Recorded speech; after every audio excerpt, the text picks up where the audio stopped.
Muy buenas tardes, mucho gusto, mi nombre es Daguel Joan Pino. En este preciso momento pues me dispongo a dar cumplimiento a la entrega final del escenario 7 de esta importante materia como lo es toxicología laboral, en el cual pues hay unos requerimientos y que en este preciso momento me dispongo a exponer. Voy a hablar sobre un agente tóxico. Y para ello he escogido hablar o exponer sobre el cemento. Dentro de estos requerimientos pues está hablar de lo siguiente: descripción de las sustancias, de las características, su clasificación como tal, su toxicidad y la aplicabilidad a la prevención y gestión del riesgo. En ese orden de ideas vamos a iniciar con unas pequeñas definiciones. Vamos a conocer qué es el cemento.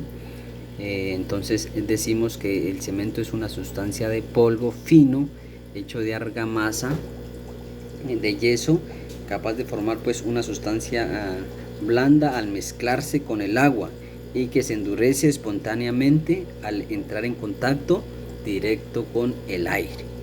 También decimos que el cemento es una materia que resulta de la combinación de arcilla molida con materiales calcáreos de polvo.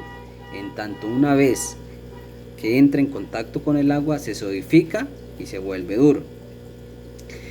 También conocemos pues o bien sabemos que mayormente esta sustancia o este agente es empleado en las instancias de la construcción justamente por esa solidez que se reviste o que se obtiene. Entonces ese sería pues digamos que una pequeña definición de lo que es el cemento. Ahora vamos a hablar sobre la descripción de sus características, y para ello decimos que el cemento pertenece a la clase de materiales denominados pues como aglomerantes en construcción, con la cual se obtiene o se mezcla con la cal aérea y el yeso no hidráulico. El cemento pues al tener esta mezcla se endurece rápidamente y alcanza resistencias altas, esto gracias a reacciones complicadas de la combinación de cal y silicio, lo cual pues tenemos unas propiedades físicas y químicas, en las cuales vamos a hablar de tres características químicas, características físicas y unas características generales. Dentro de las características químicas tenemos que es módulo fundente, compuestos secundarios, tenemos pérdida de calcinación, que es un residuo insoluble. Dentro de las características físicas decimos que es superficie específica, que tiene un tiempo de fraguado, que tiene un falso fraguado, que tiene una estabilidad de volumen, que tiene una resistencia mecánica, que tiene un contenido de aire y que posee un calor de hidratación.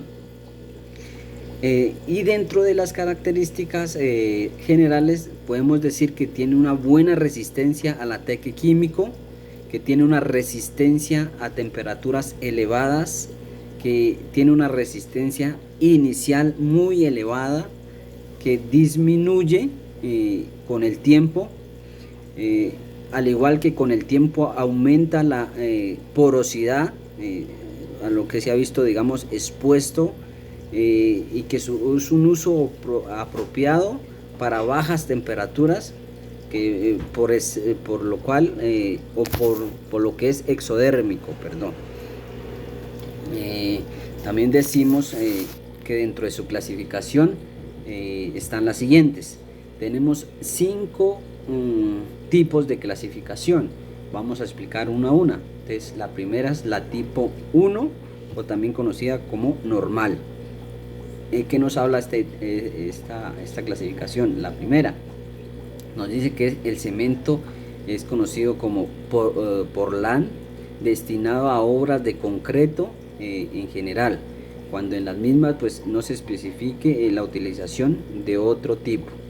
Esta es la que conocemos, o el cemento que conocemos o que se usa en edificaciones, estructuras industriales, conjuntos habitacionales, conjuntos residenciales, etcétera, ¿sí? Ese es el tipo más común de cemento que conocemos. Tenemos el tipo 2, que dice que es de manera resistente a los olfatos. También es conocido como cemento Portland, destinados a obras de concreto en general y obras expuestas a la acción moderada de sulfatos, o donde se requiera pues un moderador de calor de hidratación, cuando así pues se necesite o sea especificado. Este es el que se utiliza en puentes, en tuberías de concreto, etcétera. Tenemos el tipo número 3, dice que este es de alta resistencia inicial, como cuando se necesita, con la que la estructura lo requiera o reciba carga lo antes posible, o cuando es necesario desenfocar los pocos días de vaciado. Y tenemos el tipo número 4, el cual se requiere bajo calor de hidratación, en que no deben producirse dilataciones durante su fraguado. Y por último tenemos el tipo número 5, usado donde se requiera una elevada resistencia a la acción concentrada de los sulfatos. Este es el que usamos en los canales, canaletas, alcantarillas, obras portuarias, etc. Esta sería pues la clasificación del cemento. Ahora vamos a hablar de su pequeña toxicidad. Decimos que los trabajadores del sector de la construcción realizan una gran diversidad de tareas en diferentes puestos de trabajo y actividades laborales, por lo cual están expuestos a la acción de numerosas sustancias químicas, entre ellas pues la que estamos hablando en este preciso momento, como es el cemento, por lo cual el cemento tiene una asociada toxicidad que proviene de su acción irritante y corrosiva sobre la piel y las mucosas, de donde se deriva un peligro pues potencial por vía inhaladora, digestiva o dérmica. Concretamente el óxido de calcio, componente principal del cemento, en contacto con el agua se hidrata y genera un hidróxido de calcio que libera calor y sobre todo actúa como sustancia de carácter básico. Esta última acción pues incrementa el pH del medio, el cual produce una acción irritante y corrosiva de carácter local, y cual causa una inflamación en las mucosas. También dentro de la toxicidad tenemos que se puede producir contacto directo con los ojos, el cual el cemento puede provocar daños en la córnea por estrés mecánico, irritación e inflamación inmediata. Además, el cemento puede irritar la piel, provocando lesiones locales de la dermis, como agrietamiento o quemaduras cáusticas. Esto es lo que se conoce como dermatitis de contacto, sin que aparezcan pues síntomas previos. En caso de ingestión significativa, el cemento causa un fenómeno inflamatorio de la mucosa oral, la lengua, la faringe caudal, dificultad deglutatoria y la laringe, ¿sí? Esto que causa dolor en la región retroesternal y estómago, causando pues molestias o vómito a nivel del estómago. En caso de inhalación puede provocar irritación en la garganta, tracto respiratorio, produciendo estornudos, tos, disnea, bronquitis o neumotitis. ¿Cómo podemos prevenirlo? ¿Cómo es la prevención para este agente o esta sustancia tóxica como tal? Entonces, la disminución de la dermatitis en los trabajadores de la construcción se ha logrado por varios médicos, y uno de los más comunes o los más utilizados es la utilización adecuada de los elementos de protección personal. Además de esto, el trabajador debe recibir capacitación sobre la importancia del buen uso y el mantenimiento de sus elementos de protección personal, como lo son los guantes overoles, gafas protectoras, etc. Aquí entra un papel importante de las personas que manejan o están a cargo del sistema de gestión de seguridad y salud en el trabajo.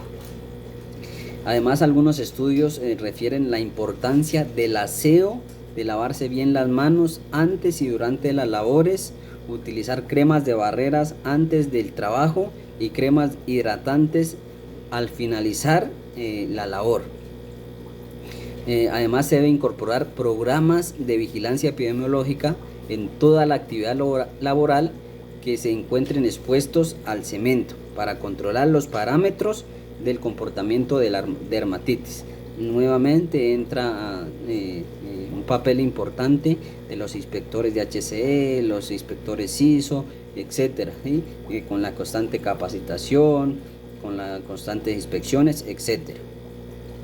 Además, se debe implementar un programa auditivo que incluya capacitaciones antes de cada inicio de la obra, enseñándole o recordándole a los trabajadores los efectos del cemento sobre su salud y cómo poder prevenirlo. De igual manera, la intensificación de la frecuencia de la supervisión del uso de los elementos de protección personal acordes a cada una de las labores. Repito nuevamente, todos los inspectores o las personas a cargo del sistema de gestión de seguridad y salud en el trabajo tienen una labor importante, ¿sí? En capacitación, en prevención, en supervisión a cada uno de los trabajadores a cargo para prevenir y controlar el uso pues de estas sustancias químicas, en este caso como lo hablamos anteriormente, del cemento. Muchas gracias por su atención. Hasta pronto. Gracias.